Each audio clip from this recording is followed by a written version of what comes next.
매일 아침 건강을 위해 삶은 달걀 하나씩 챙겨 드시고 계십니까? 그런데 혹시 이렇게 생각해 본 적은 없으십니까? 이렇게 매일 먹는 달걀이 정말 지금 내 몸에도 맞는 음식일까 하고 말입니다. 특히 요즘처럼 바람이 매섭고 몸이 쉽게 움츠러드는 계절에는 아무 생각 없이 먹은 음식 하나가 몸에 큰 부담이 되기도 합니다. 오늘 이 영상은 달걀이 좋다 나쁘다를 따지려는 이야기가 아닙니다. 언제 어떻게 누구에게는 달걀이 도움이 되고 또 누구에게는 부담이 될 수 있는지를 차분하게 짚어보려는 시간입니다. 혹시 주변에서 이런 이야기 들어보신 적 있으실 겁니다. 나이 들수록 단백질을 꼭 챙겨 먹어야 한다. 그래서 달걀은 최고의 음식이다. 이 말 틀린 말은 아닙니다. 하지만 중요한 조건이 빠져 있습니다. 지금의 내 몸 상태를 고려했느냐는 점입니다. 안녕하세요. 어르신들 삶 곁에서 건강과 생활 이야기를 전하는 낭만닥터 김선생입니다. 이 채널은 아프기 전에 알았으면 좋았을 이야기들을 계속 전해드립니다. 오늘 영상은 건강을 챙긴다고 믿고 해오던 습관이 혹시 내 몸에는 맞지 않았던 건 아닌지 점검해보는 시간이 될 겁니다. 구독과 좋아요로 함께해 주시면 앞으로도 이런 중요한 이야기들을 놓치지 않고 전해드리겠습니다. 자, 그럼 본격적으로 이야기를 시작해 보겠습니다. 우리는 오랫동안 달걀은 완전 식품이다라는 말을 너무 자연스럽게 받아들여 왔습니다. 젊을 때는 그 말이 크게 틀리지 않았습니다. 하지만 예순을 넘긴 몸은 20대, 30대의 몸과 완전히 다릅니다. 소화력도, 대사 능력도, 노폐물을 걸러내는 힘도 달라집니다. 특히 몸속에서 가장 묵묵히 일하는 기관 하나가 있습니다. 바로 콩팥입니다. 콩팥은 우리가 숨 쉬듯 쉬지 않고 하루 종일 혈액을 걸러 몸속 노폐물을 밖으로 내보내는 역할을 합니다. 문제는 이 콩팥이 나이가 들수록 눈에 띄지 않게 지친다는 점입니다. 아파도 티를 잘 내지 않습니다. 그래서 많은 분들이 괜찮겠지 하고 넘깁니다.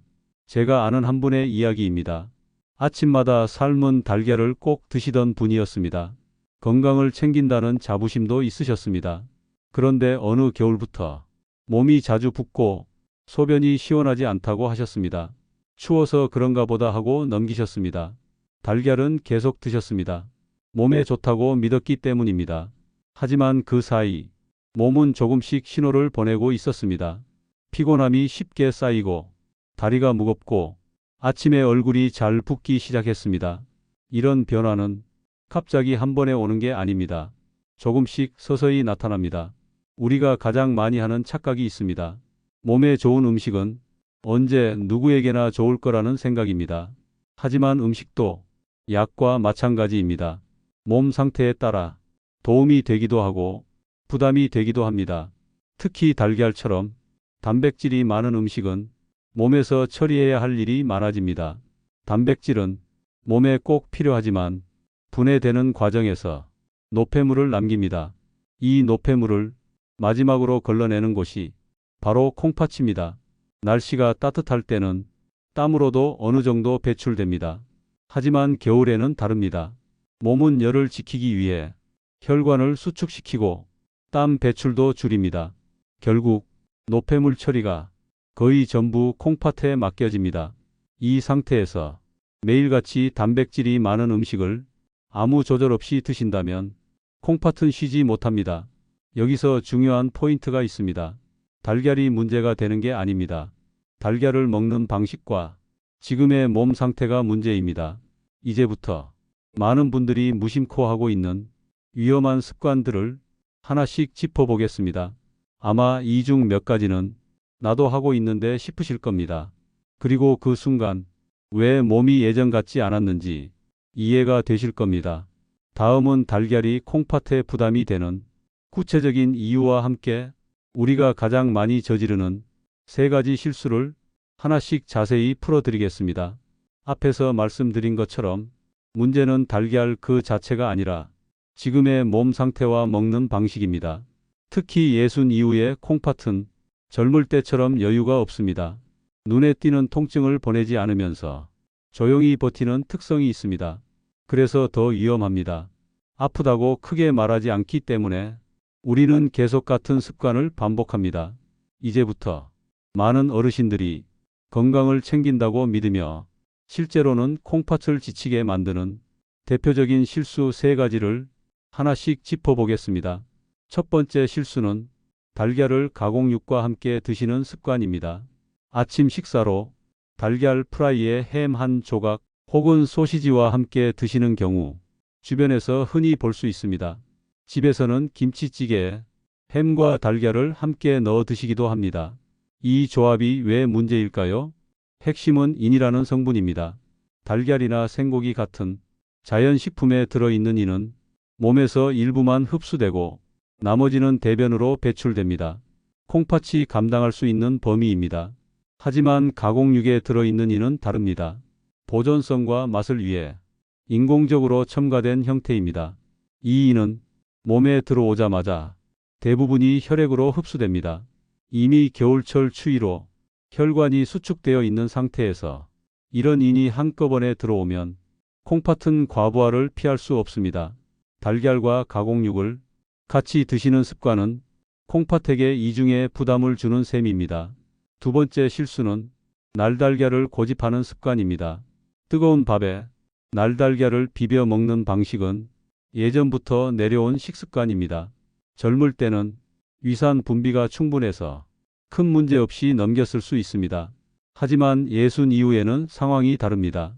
위산 분비가 줄어들고 살균 능력도 떨어집니다. 이때 날달걀을 드시면 위장의 부담이 커지고 장 트러블이나 설사로 이어질 수 있습니다. 설사와 탈수는 콩팥에 치명적입니다. 갑작스러운 탈수는 콩팥 기능을 단숨에 떨어뜨릴 수 있습니다. 또한 날달걀 흰자에는 영양 흡수를 방해하는 성분이 있어 오히려 몸에 필요한 비타민 이용률을 낮출 수 있습니다. 건강을 위해 먹은 달걀이 영양 불균형의 시작이 되는 셈입니다. 세 번째 실수는 조리 방법입니다. 기름을 많이 사용해 바싹 튀기듯 구운 달걀 프라이 혹은 노른자가 퍽퍽해질 때까지 완전히 익힌 달걀을 선호하시는 분들이 많습니다. 하지만 이런 조리법은 소화가 느리고 위장에 오래 머뭅니다. 그 결과 몸속 염증 물질이 늘어나고 콩팥은 이를 걸러내느라 더 많은 일을 하게 됩니다. 또 달걀을 너무 오래 삶으면 노른자와 흰자 사이가 푸르스름하게 변하는 경우가 있습니다.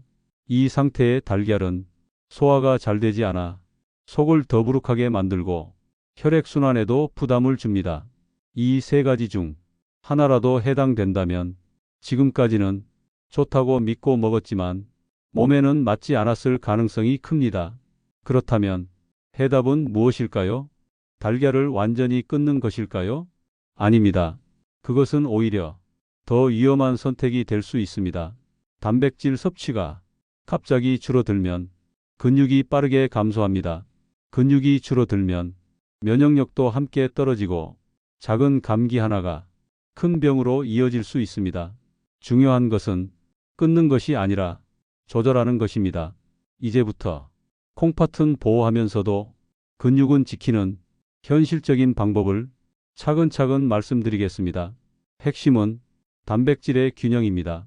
달걀 같은 동물성 단백질만 혼자 들어오면 콩팥 혈관은 긴장합니다. 하지만 여기에 식물성 단백질이 함께 들어오면 이 긴장이 완화됩니다. 마치 좁아진 길을 함께 넓혀주는 것과 같습니다. 그래서 중요한 원칙이 하나 있습니다. 달걀을 드실 때는 식물성 단백질을 반드시 곁들이는 것입니다. 가장 좋은 짝은 두부와 버섯입니다.